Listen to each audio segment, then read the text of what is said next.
Dahulu pernah tokoh tokoh bangsa Indonesia namanya Muhammad Rashidi, dia pernah belajar ke luar negeri. Dikatakan di situ bahwa dia pergi ke luar negeri, katanya di situ dia tidak menemukan Muslim, tapi dia menemukan Islam.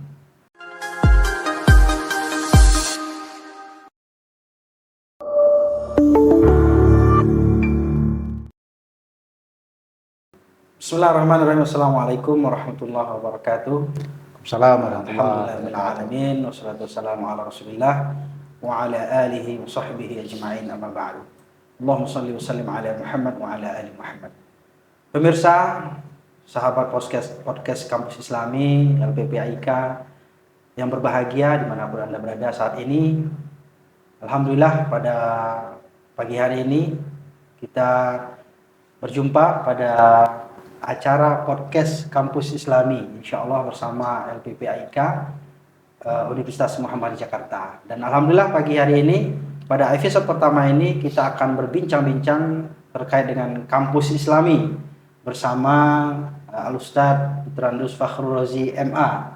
Beliau ini adalah Ketua LPPAIK Universitas Muhammadiyah Jakarta. Assalamualaikum Pak Ustadz. Waalaikumsalam warahmatullahi Mungkin bisa wabarakatuh. diperkenalkan kepada pemirsa. Ya, selamat pagi. Assalamualaikum pemirsa yang berbahagia. Selamat berjumpa. Terima kasih. Masya Allah. Jadi beliau ini adalah selaku dosen juga ya di Fakultas Agama Islam Universitas Muhammadiyah Jakarta dan sekaligus menjabat selaku Ketua LPPAIK. Kira-kira udah berapa tahun Pak Ustadz di LPPAIK? Ya, lebih kurang 2 tahun. 2 tahun ya, sebagai menjabat Ketua LPPAIK ya. Ya. Alhamdulillah. Nah, tentunya kita tidak sabar lagi ya mendengarkan penjabaran tentang Kampus Islami bersama Kampus Islami Podcast ya LPPAIK Universitas Muhammadiyah Jakarta dengan narasumber yang tentunya sangat mumpuni ya dalam bidangnya karena beliau ini adalah selaku Ketua LPPAIK. Oleh karena itu, para pemirsa, para sahabat Kampus Islami dimanapun Anda berada, pertama-tama sekali izinkan Pak Ustadz saya ingin bertanya nih. Ya, kira-kira Kampus Islami itu artinya apa sih Pak Ustadz? Dan kenapa ada muncul ya? Dan apa yang melatar belakangi Kampus Islami itu? Silakan Pak Ustadz. Ya, baik, terima kasih. Assalamualaikum warahmatullahi wabarakatuh. Assalamualaikum warahmatullahi wabarakatuh. Pemirsa yang saya banggakan dimanapun berada, saya Fakhrul Razi Rena Sultan, Ketua LPPAIK UMJ, sekarang bersama dengan Ustadz Adi Mansah untuk menyampaikan beberapa hal terkait Kampus Islami. Jadi topik kita hari ini adalah tentang Kampus Islami. Tadi ada pertanyaan, apa itu Kampus Islami dan kenapa perlunya muncul konsep Kampus Islami itu. Kampus Islami itu sebenarnya adalah suatu gagasan yaitu bagaimana cara kita untuk menerapkan ya, nilai-nilai Islami di kampus UMJ. Jadi dahulu pernah tokoh bangsa Indonesia namanya Muhammad Rashidi, dia pernah belajar ke luar negeri. Dikatakan di situ bahwa dia pergi ke luar negeri, katanya di situ dia tidak menemukan Muslim, tapi dia menemukan Islam. Tapi katanya kalau ke Indonesia, katanya dia menemukan Muslim, tapi tidak menemukan Islam. Nah, ini sebetulnya adalah pernyataan yang menggelitik kita ini. Di UMJ bagaimana? Apakah di UMJ ini ditemukan nggak Muslim?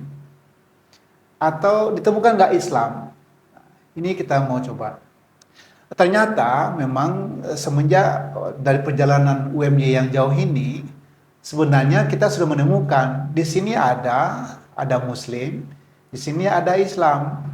Mungkin saja kedua-duanya ini tidak berjalan sama maju gitu ya, sama majunya. Mungkin Muslimnya maju banyak jumlahnya, tapi Islamnya ya tidak wujud di dalam kehidupan.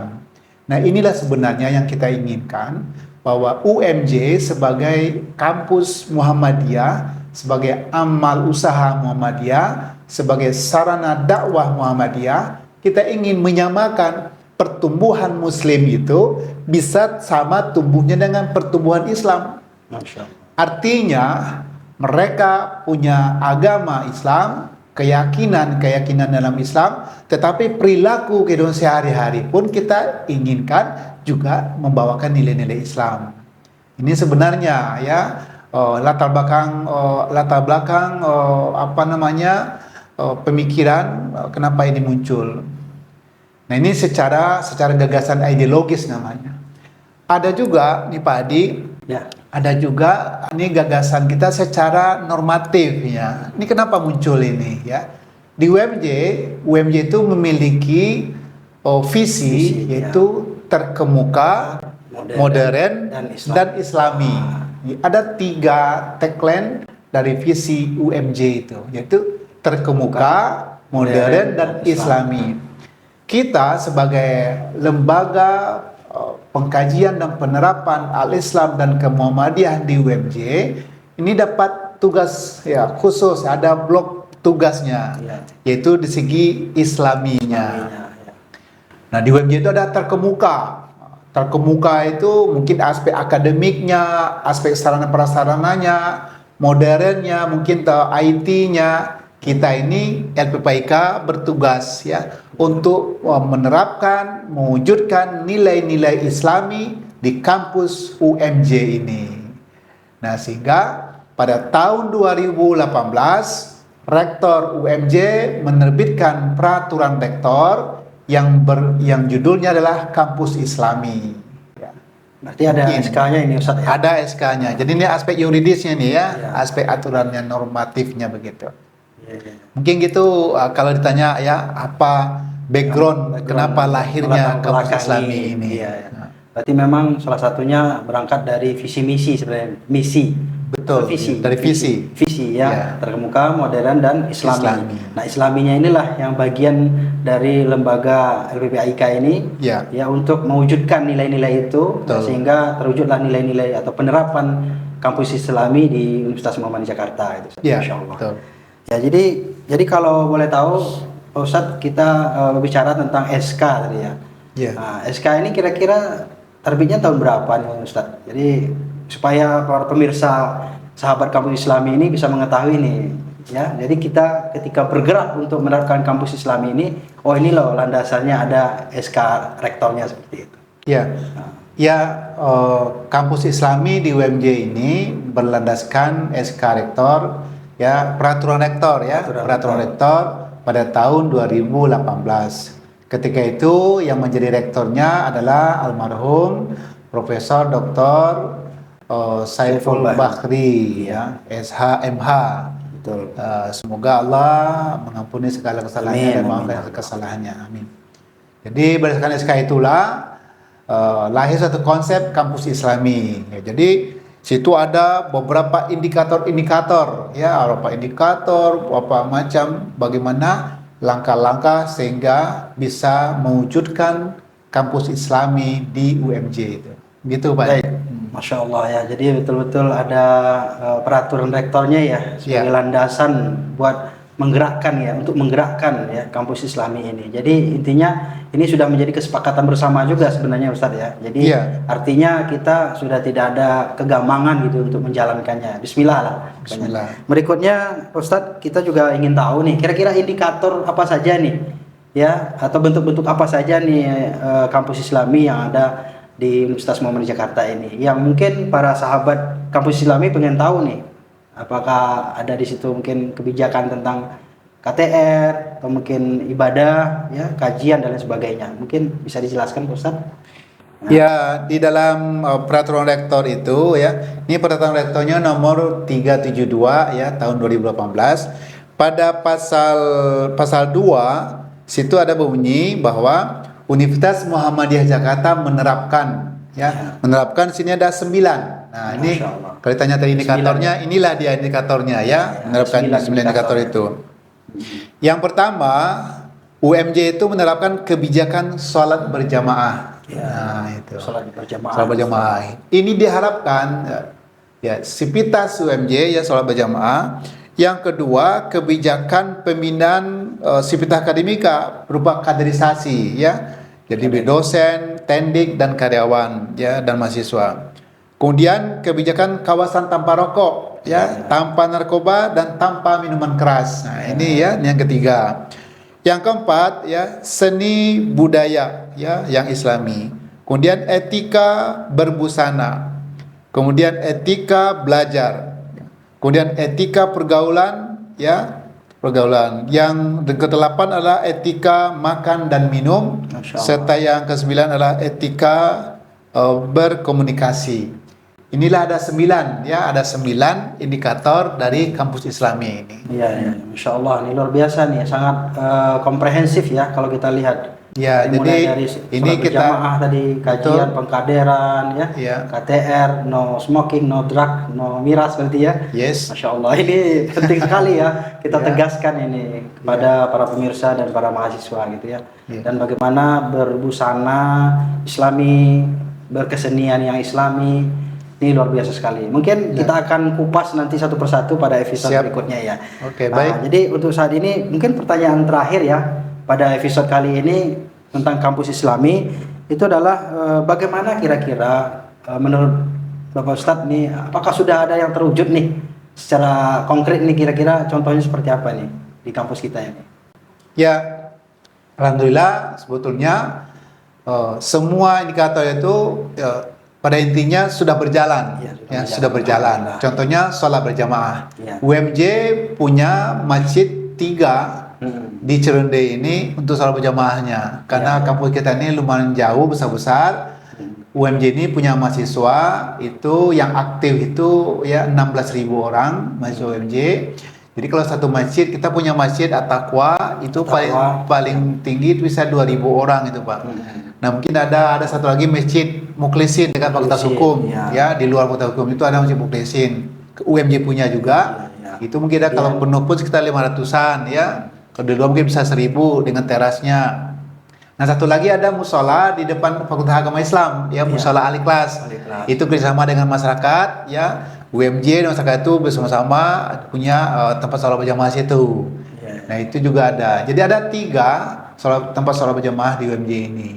Kenapa 3? Karena nggak muat kalau disatuin semuanya. Nah gitu.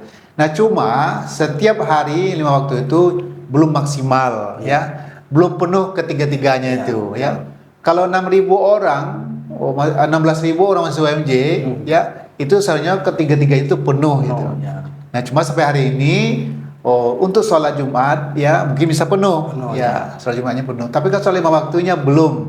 Nah ini kita mau menggalakkan supaya sivitas akademika itu bisa sholat berjamaah ke masjid ya, yang tidak berhalangan, yang tidak hujan dan tidak ada ad-darurah ya dalam kehidupannya. Kita harapkan bisa ke masjid.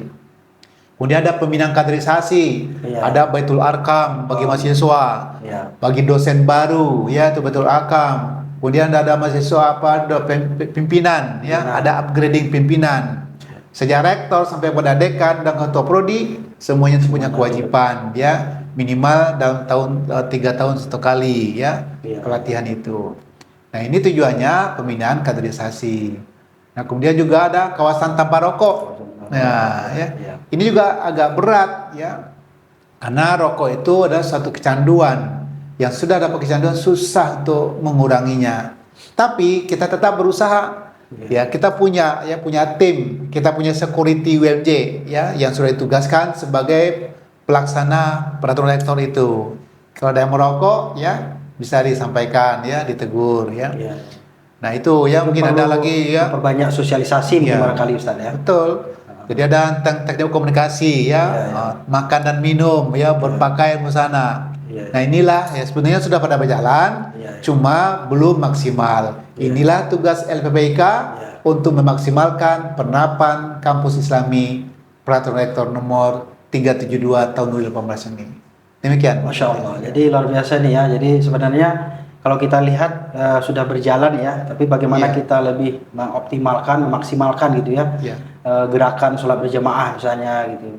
Terutama ini kan masjid kita ini kan juga ada nanti masjid baru ya, itu di Gedung Cendekia ya. Ya. Luar biasa itu, menampung bisa ribuan ya. Alhamdulillah. Jadi bisa kita juga mengaktifkan kajian-kajian ya. Sebenarnya di kampus kita juga udah ada pengajian-pengajian ya yang sudah rutin. berjalan ya. Ada pengajian Jumat for Aika, ya. Ada BBQ, mentor tahfidz. Ya, ini luar biasa sebenarnya kajian ya. integrasi ilmu. Iya, kajian integrasi ilmu, Kajian halakah tarji. Ya, alhamdulillah sudah jalan ya. Ya. Dan bahkan juga semua fakultas juga ya. Iya, semua fakultas juga mengadakan kajian-kajian yang rutin. Ya, tadarus Al-Qur'an, tahsin Quran, baik yang ada di kampus Cirende ya, dan juga ternyata ada di Cempaka Putih. Masya Allah, luar biasa.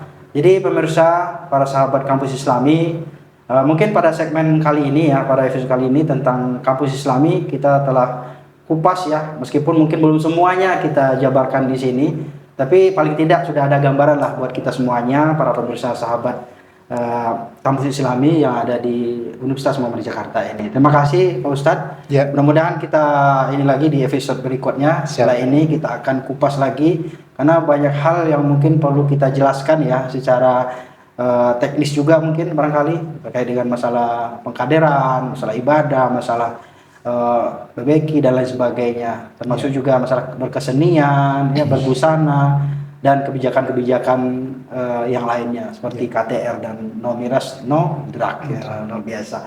Terima kasih para sahabat Kampus Islami Podcast bersama ayahanda kita Ustadz Dr. Andus Fakhrul Razi Reno Sultan. Demikian saya host pada hari ini mengucapkan terima kasih. Kita jumpa lagi pada episode berikutnya. Wassalamualaikum warahmatullahi wabarakatuh.